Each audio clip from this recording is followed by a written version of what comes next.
here's my F1. It's going to cross with homozygous recessive. Remember, we didn't make the huge dihybrid test crosses. We broke the genes up.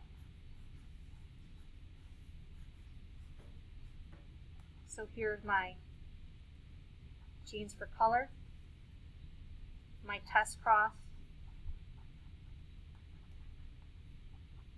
would be this. Here are my genes for height. I have to do them in 2 different Punnett squares because they are on 2 different chromosomes.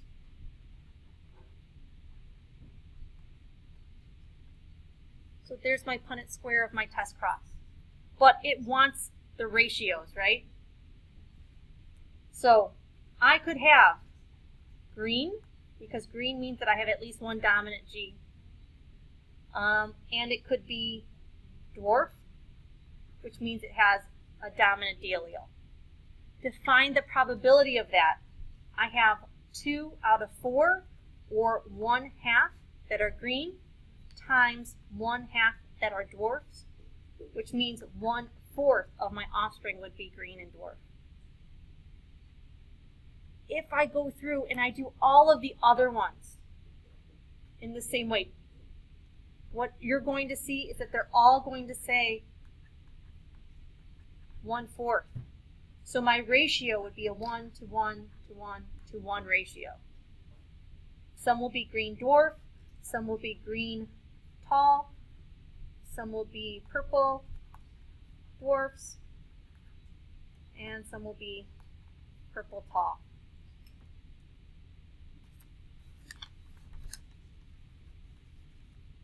And that's the prediction that's on the rubric. 1 to 1 to 1 to 1.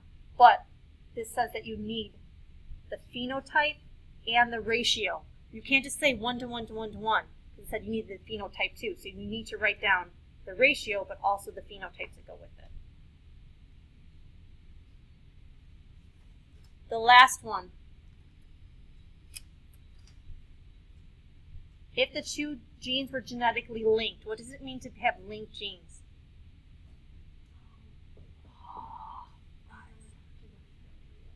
Together on, we have sex-linked genes, and then we just have linked genes. If it's sex-linked, the gene's on a sex chromosome. If the genes are just linked, they're just on the same chromosome. So, if the 2 genes were linked, the proportions of my phenotypes would be different. I'm not going to see a 1 to 1 to 1 to 1 ratio. I'm going to see probably like a 1 to 1 ratio. About 50%, or 1 and 50% of the other.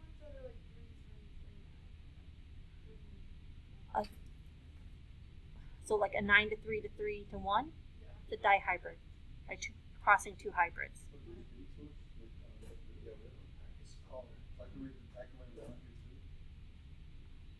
You can do what you want with your calculator. But no, like those ratios are not given to you. Should we do genetics tomorrow? Oh yeah, there's gonna be genetics on it. The more complicated ones, the easy like crosses are fine. But, like the recombinant frequency, finding what's it called? Finding how far apart things are on the chromosome? Yeah. Oh, that's on your math problem. So let's look at that right now. This is how we're gonna leave today. So here we are right here. So this is the math from Monday. Monday's review session. If you need an extra, I have extras over there too.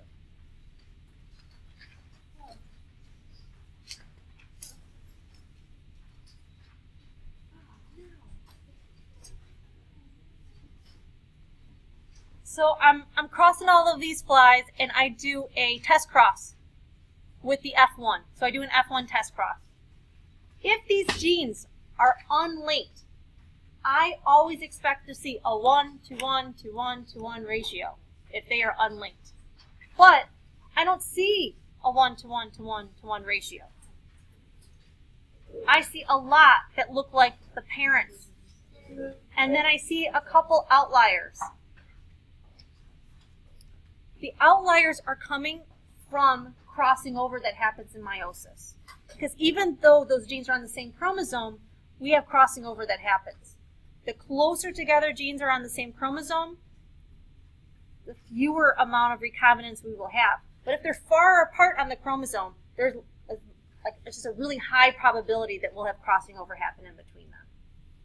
So genes that are close together on the same chromosome have few recombinants. Genes that are far apart have many. So these show the parental phenotype. And these at the top and bottom are my recombinants. They recombine those genes, reshuffle the alleles.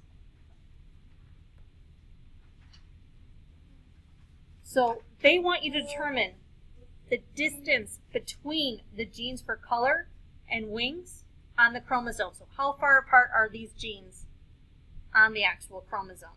And they want you to give it either in centimorgans or map units or comparable units. What do you do?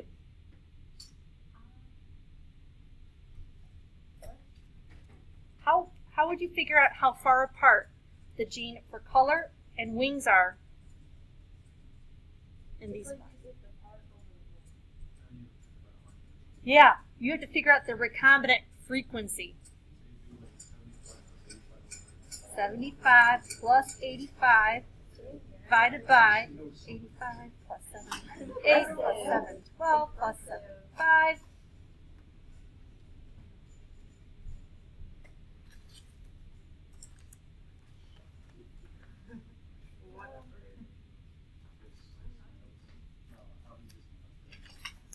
And then it's a frequency multiplied by 100. What do you get?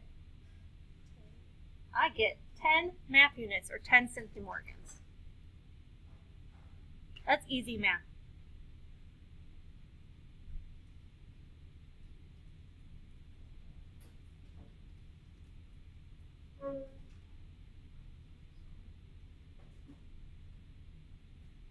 How did we know that we needed to use the recombinant again? Like, how did we know those were the two that we were adding? Because when we have these genes lined up and they're forming a tetrad, it's the crossing over that makes those recombinants.